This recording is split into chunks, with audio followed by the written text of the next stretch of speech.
strong Judith energy there. I'm gonna make every Animorphs video. No, I'm doing it. This is the earliest in the morning I've ever tried to film an Animorphs video. I don't know if it can be done, but I'm willing to try. Welcome back to Dead Good Book Reviews. I'm Judith, and you're watching another instalment of my series where I recap and review every single book in the Animorphs series, unless it's a spin-off. I'm not doing them. Last month we left the David trilogy behind, and this month we are starting afresh with book 23, The Pretender. For the history nerds among you, we're in 1998, the year the first segment of the International Space Station was launched from Kazakhstan. That's not relevant to the book, I just like history. Anyway, as you can see, we're in a Tobias book and it's very exciting. I love a Tobias book and I am particularly fond of this cover. I like to imagine the conversation went a little bit like this. I have made this cover, but there is only a hawk on there.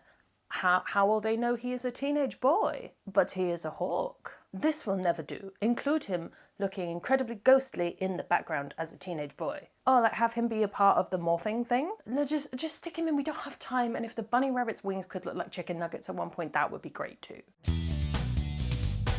Anyway, on with the book. According to the cover, Tobias is going to unlock secrets about his past, so I'm excited. So Tobias starts us off with his usual opening, also featuring the fact that he is currently a hawk. This is actually the first Tobias book we've had since he gained the ability to turn human, so that is exciting. It feels like it's been a long while. The main concern at the start of this book is another red-tailed hawk has moved into Tobias's territory, and at the moment he's not willing to fight it. He's just going to wait it out until that hawk attacks him, and for the meantime he will starve. This is my life, a meadow running short of prey, a competitor who would like to push me out altogether, and a family of rabbits who had to die so that I could live. Yeah, the cover image is starting to get more concerning now. Tobias swoops down to go and get some baby bunny for dinner, only to kind of mind meld with the prey and have a bit of a panic, only to have the other hawk swoop in and steal the dinner, and Tobias goes hungry again. According to Tobias, he's been having this happen a lot lately, this kind of mind melding with prey moment, and he's beginning to wonder if he might be insane. Like, even this whole hawk business could just be a delusion. Maybe he's always been a hawk.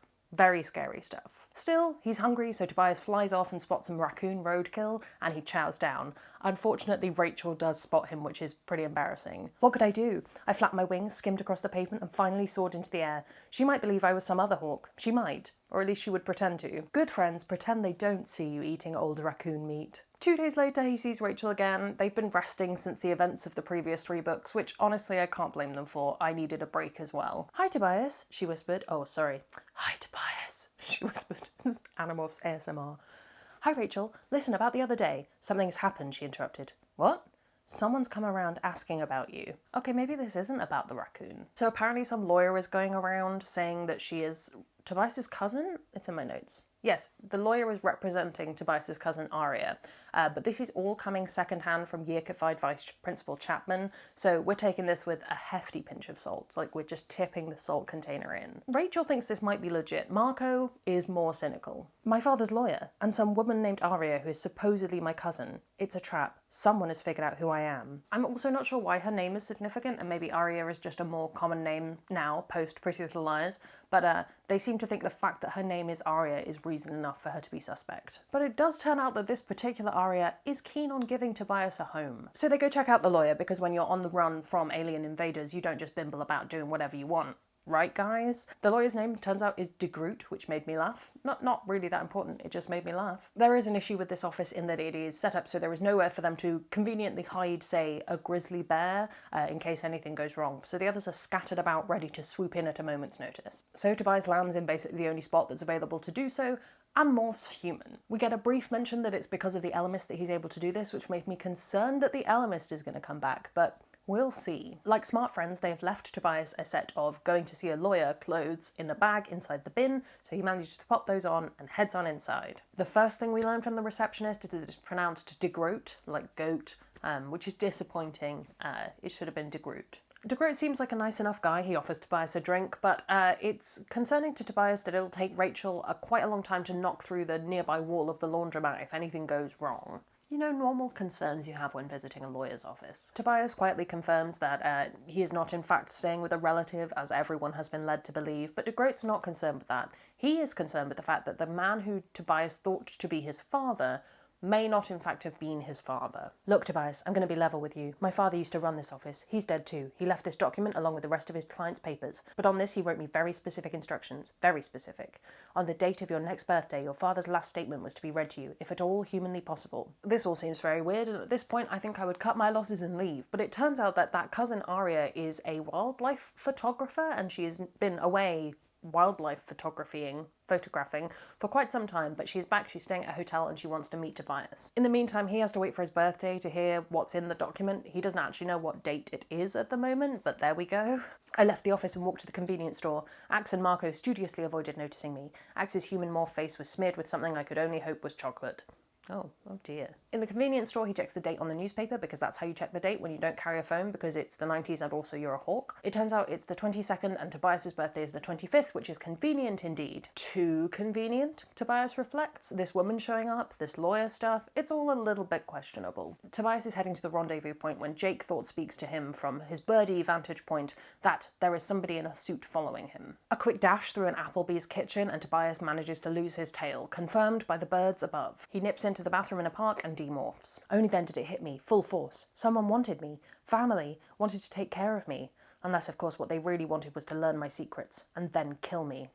Yeah, might not be a win here. Tobias doesn't really want to debrief with the others. He doesn't want this to be analysed and picked apart, so instead he just flies off. The only problem with that is if your friends can fly too, that's not so much of an advantage, but they respect his space and let him go. Where should he go? Why? The magical hidden place in the mountains/forests where the last free Hork-Bajir live, of course. It's from book 13, if you don't recall. Since then, it would seem that the free Hork-Bajir have been doing the good work of freeing others of their kind, because there are about 24 Hork-Bajir there to greet him, including Toby, the young Hork-Bajir child named after Tobias. Ugh, my heart. And apparently, Toby is smarter than all the other Hork-Bajir because she is a rare genetic anomaly which makes her a seer, which is very exciting, learning more about the Hork-Bajir. And it also explains how they knew to go and greet him, because else that would be a bit weird if they just stayed there the whole time. And the Hork-Bajir, they need Tobias, because one of the other children, Beck, has gone missing. And they need to go get him because he could have been killed or worse, turned into a controller, thus revealing their whereabouts, which I don't need to tell you why that would be bad. Beck wouldn't know the way back to the valley if you asked him to tell you, but the Elemist has made it so that Hork-Bajir can find it innately. So the Hork-Bajir have been going and snatching other Hork-Bajir from this facility at the end of the valley. Unbelievable, I said. You seers really are a different breed, aren't you? I said harshly.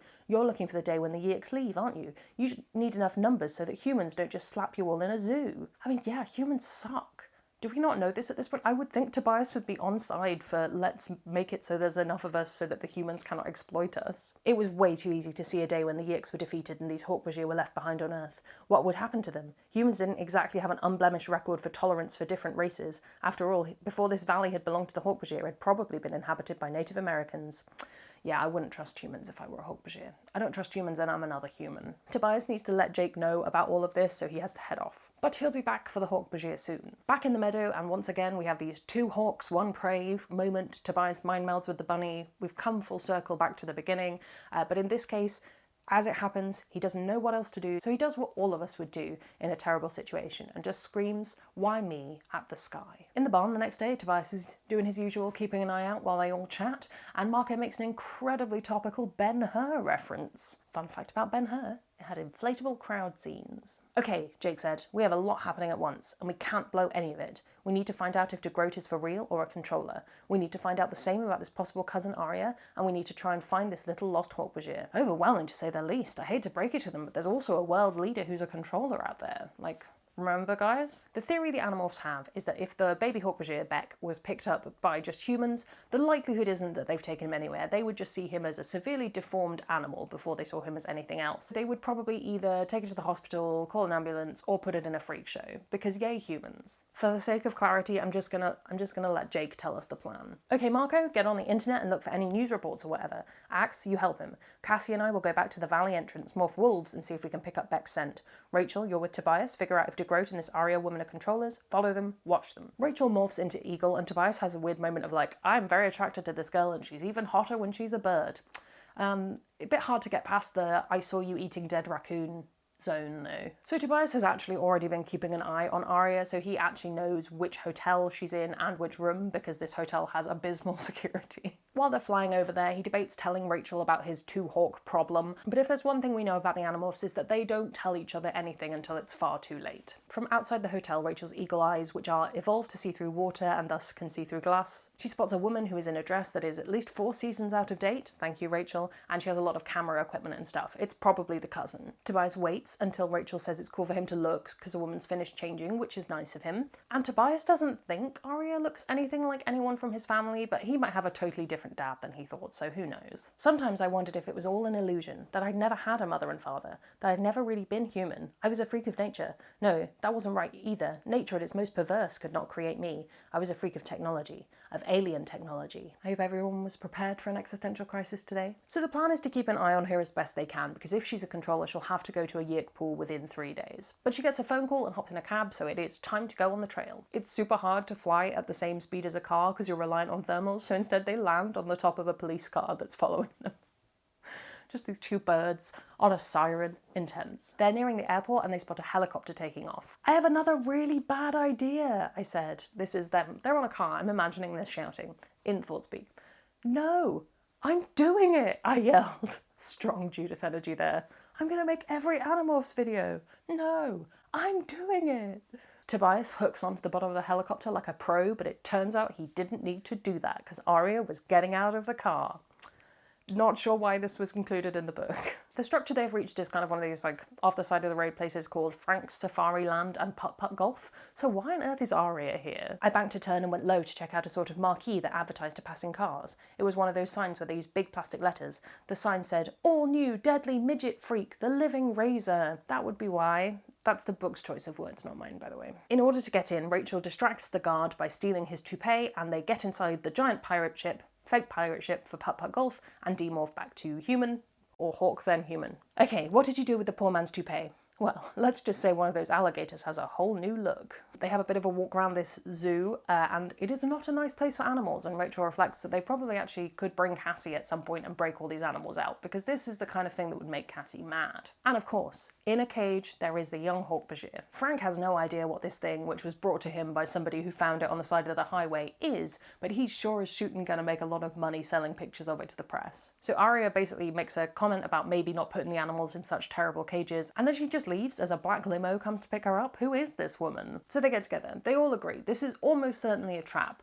but they do need to try and get back out of there. To try and avoid the trap, they're going to split the group in half and have half of them go in and half of them wait to bail the other ones out of the trap if everything goes wrong. I mean, it's sensible. That's the plan they've made in the barn, and now it's time for an interlude of homework, because I guess we have to remember that they needed to do homework. And once they're done, they fly over to Frank's Safari Land, which has a lot more cars at it than it did earlier. Rachel and Tobias are going to go in first. Tobias using his Hork-Bajir morph. It's rarely used because it's kind of unethical, but they have Ket Halpak's consent and they need to get back out of there. And they're going to need him to want to come with them, so they opt on being Hork-Bajir will help sell that. Once again, I'm going to let Jake tell us what the actual plan is before it all goes wrong, inevitably. One more time, I go in human and turn off the main power switch so we have darkness. Rachel morphs, and as soon as the power goes out, she goes in and removes the back wall. Tobias, you stay here in the dark till Rachel says go. Then you run in, snatch the kid, and run back out. Cassie will be ready to take him after that. We get him a 1/4 mile down the back road to the cornfield. All clear? Thanks, Jake. I'm sure it'll go off without a hitch. So Rachel morphs Elephant, ready to knock down more than one wall. She's not leaving anything to chances this time, while Tobias gets his Hork-Bajir suit on. They break their way in with Rachel in the lead, and Tobias makes his way towards Beck, only to see that he is surrounded by men in suits,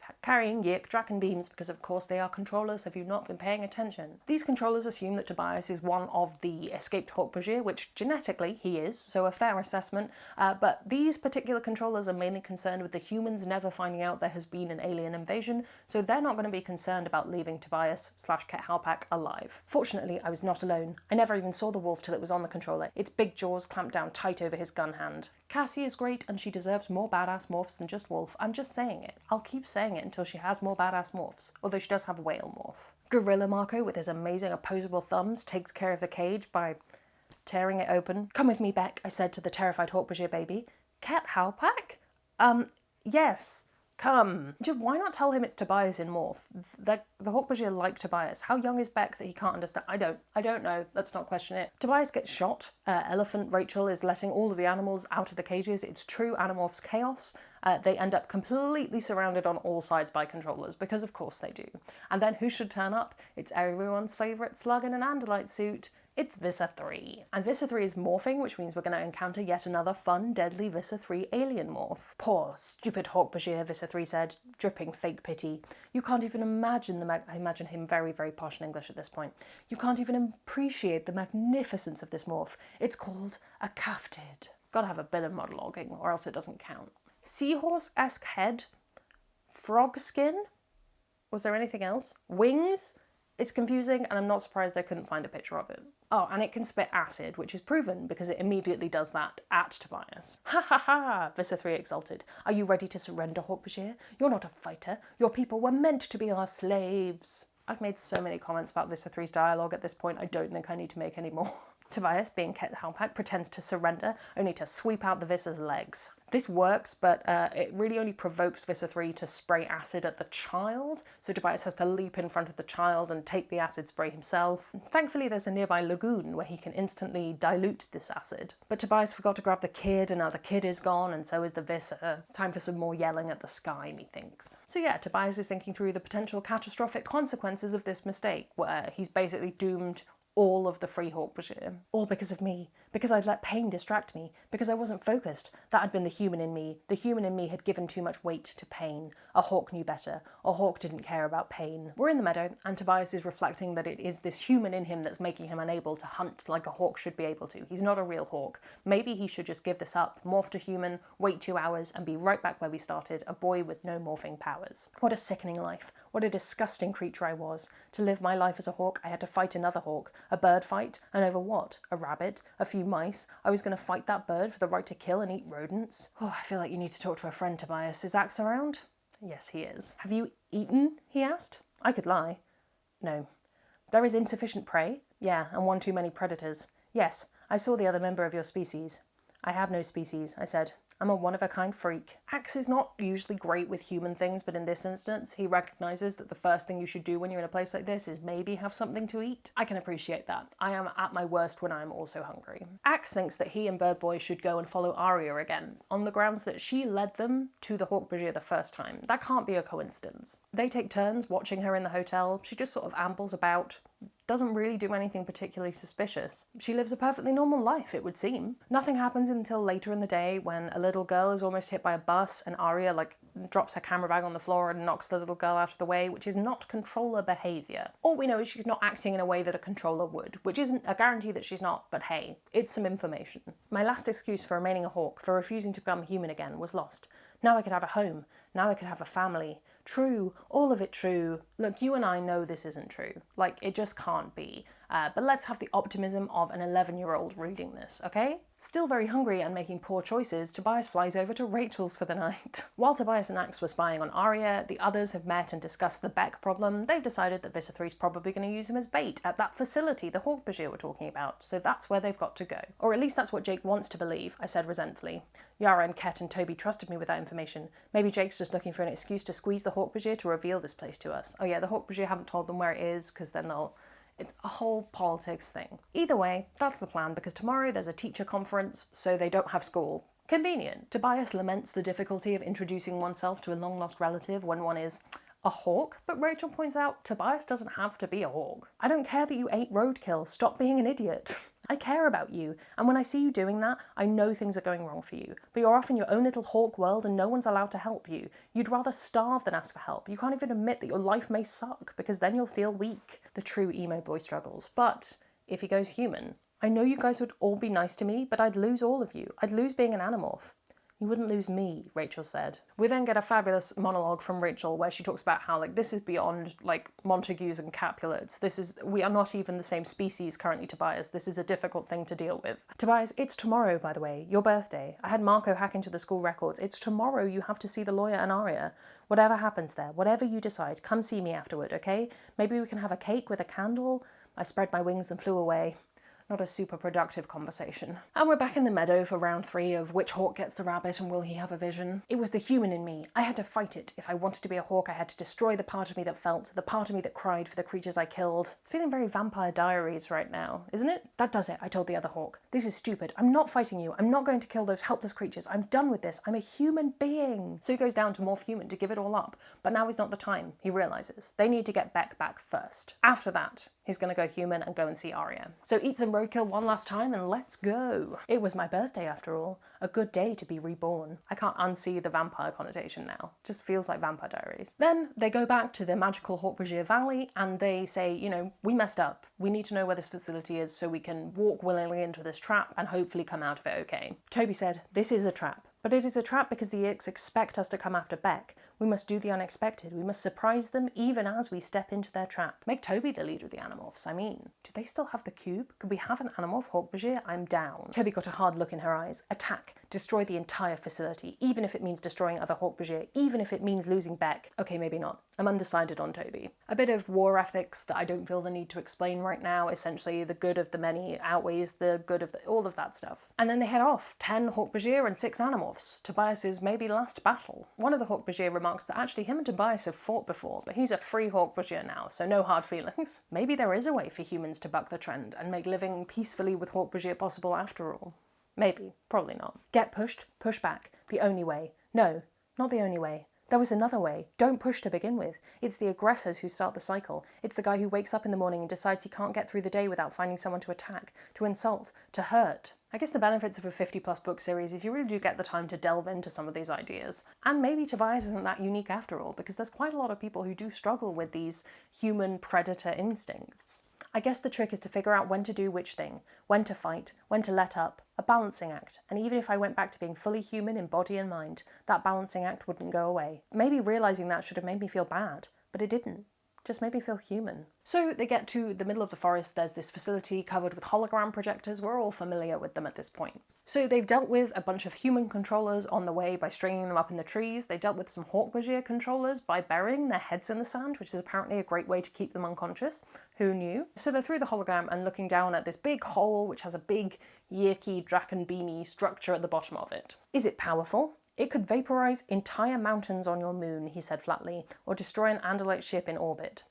So pretty powerful. How do they get down there? If they fly over, they're just going to get shot, but they are expecting Hork-Bajir to turn up. So if they go in Hork-Bajir form, they'll get captured and then they can bust their way out. In the end, after some debate, 4 Hork-Bajir headed stealthily down towards the secret Yeerk facility. On board them was a collection of insects, a flea, a mosquito, 2 cockroaches, 1 housefly, and a wolf spider. Marco was the wolf spider. Tobias is a flea, in case you were wondering. Marco the spider is the only one with decent eyes, so after they get captured, which was the plan to be fair, he lets them know when they're in the cage. The Hork-Bajir need to be able to hide whoever demorphs, so Tobias does it because his normal form is much smaller than a human child. With his hawk eyes, Tobias can see that there are workers working at the top of a mound which has the Draken beam. It's hard to explain. They need to get up that slope to get to the weapon, basically. How to get the guard to give him the keys to the cage? Well, of course, Tobias does have a Hork-Bajir morph. So he goes behind a shed, goes full Hork-Bajir, and then gives the guard like a vague order. I held up my claw. Give me the key. And it was just that simple. He handed me the key. I walked over and unlocked the cage. It does confuse one of the other guards, but a quick punch to the face really sorts that one out. Sometimes it's the simple solutions. They start fighting because prisoners leaving a cage is reason enough to fight, but they've got Axe with them and he's pretty darn powerful. Things stop being a concern quite quickly. Battle morphs, unless you are Tobias, in which case normal morphs so you can keep an eye on things from above. I looked at our little force. 4 free Hork-Bajir, a tiger, a wolf, a gorilla, an Andalite, and a very large elephant. These books are weird. The plan is short and sweet. Get the weapon, blow it up. But from the air, as the others are fighting, Tobias realises something has already gone wrong. There is a helicopter heading towards them, small enough for 1 human passenger. Yes, it's Monologue McMonologue, Visser 3 is coming. Except in that helicopter it's Arya? Yeah. Fool, Tobias, fool, I cried. Every 2 hours she went back to the bathroom at the hotel. Fool! I mean, skipping Visser 3 doing it and Tobias is just calling himself a fool at this point because, yeah, Arya, Visser 3... yeah. Tobias has like a full breakdown, but thankfully Toby is there and scoops him up. Why is Toby there? They did leave her behind. Apparently she foresaw this going terribly wrong, brought the other Hork-Bajir in as reinforcements. The weapon blows up. We're sorted. She had seen me fall. She saved me, and when we were safe again, she handed me to Rachel. How did Toby know to give me to Rachel? I don't know. All I know is I was carried, bundled up in Rachel's arms till we made it back. Our poor bird boy, but we've got 11 pages of trauma to go. I didn't have much time to sit and feel sorry for myself. That would have to come later. I had an appointment. It was my birthday. I was supposed to hear the last statement left to me by my father, or my real father, whatever that meant. They know it's a trap, but if they don't turn up, it's going to prove to the Ix that Tobias is an Andalite bandit. That wouldn't be good. My friends would have to be somewhere else. While I went in to face de Groot and the foul fake of Arya, they would go back and launch an attack on the Ix, attempting to clean up the weapon site we'd hit earlier. And to add insult to injury, he has to walk there, which when you can fly is a bit of a bummer. Okay, slightly dodgy moment that very much didn't quite sit right with me. I remembered seeing her for the first time, watching her through her window at the hotel, me flying hundreds of feet in the air. Then it struck me, the thing that had bothered me then. Supposedly she'd been in the African bush for years or whatever, but when she'd left her room, she'd paused to check her hair. Perfectly appropriate for a normal woman, just a bit wrong for a woman who spent her days hiding in blinds and racing around in open-topped Land Rovers. Everyone knows that as soon as you become a wildlife photographer, you just stop caring what your hair looks like. It's what I've done. I'm actually a wildlife photographer now. Anyway, fine. De Groot seems a little bit scared of Arya, so odds are he knows what's going on. Tobias has to play the role of the moody street kid or this is all going tits up fast. I'd forgotten how to use facial expressions. I was used to being a hawk and not a human. It saved my life. Okay. Right, okay. So, the letter states that Tobias's real dad has been given the opportunity by the creature who has erased the memory of Tobias's real dad one opportunity to speak to Tobias through this letter. He isn't a human, but he has taken on the form of a human. I was in a terrible war. I did terrible things. I had to, I suppose. But I grew tired of war, so I ran away. I went and hid among the people of Earth, among humans. While on Earth, and living as a human, I took the name of Alan Fangor. They're trying to get a rise out of him, but the hawk instincts are holding strong. I barked out a harsh laugh. Well, that figures, doesn't it? What figures? The creature calling itself Arya asked. My so-called real father shows up and he's some lunatic, some idiot. Perfect. So, no money, right? Go Tobias. I mean, this sucks, but go Tobias. Arya, unsurprisingly, at this revelation, suddenly goes, oh no, sorry, I can't stick around. I've got to go back and do more wildlife photography and not care about my hair. Never mind. As Tobias leaves, he can hear Visser, Arya, talking to the other guy about how it's not worth turning some trashy street kid into a controller, so they just let him go. Mission accomplished, I guess. I'd been in Morph for a long time. I left the office and made it to a safe place without being followed or watched. I demorphed. I didn't think about the fact that I decided to remain as a human. I demorphed to Hawk before I could be trapped, but then I morphed again, back to human. See, I wanted to cry. I wanted to cry for a long time, and hawks don't cry. My heart. Okay, thing is, when I first read this, I was like, okay, so that letter was fake. They faked the letter to see if he would react to the word Andalite in this emotional situation, and then they would know if he was an Andalite bandit. But no, that letter was real. El Fangor was Tobias's dad, and his identity was hidden by the Ellimist. I wondered why the Ellimist had allowed my father to leave that letter, but I didn't wonder for long. The answer was too simple. See, I had a duty too. And who is there to remind you that what you want for yourself is less important than doing what's necessary and right?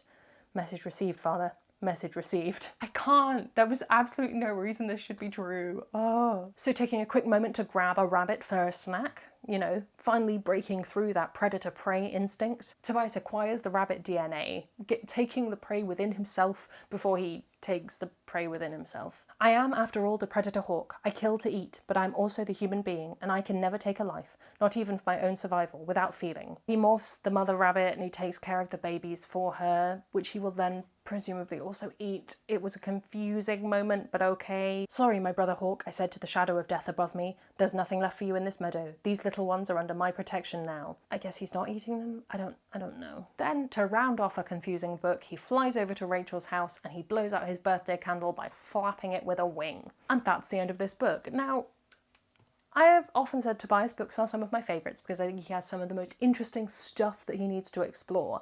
But in this case, I just feel like some things were taken as read that didn't necessarily need to be.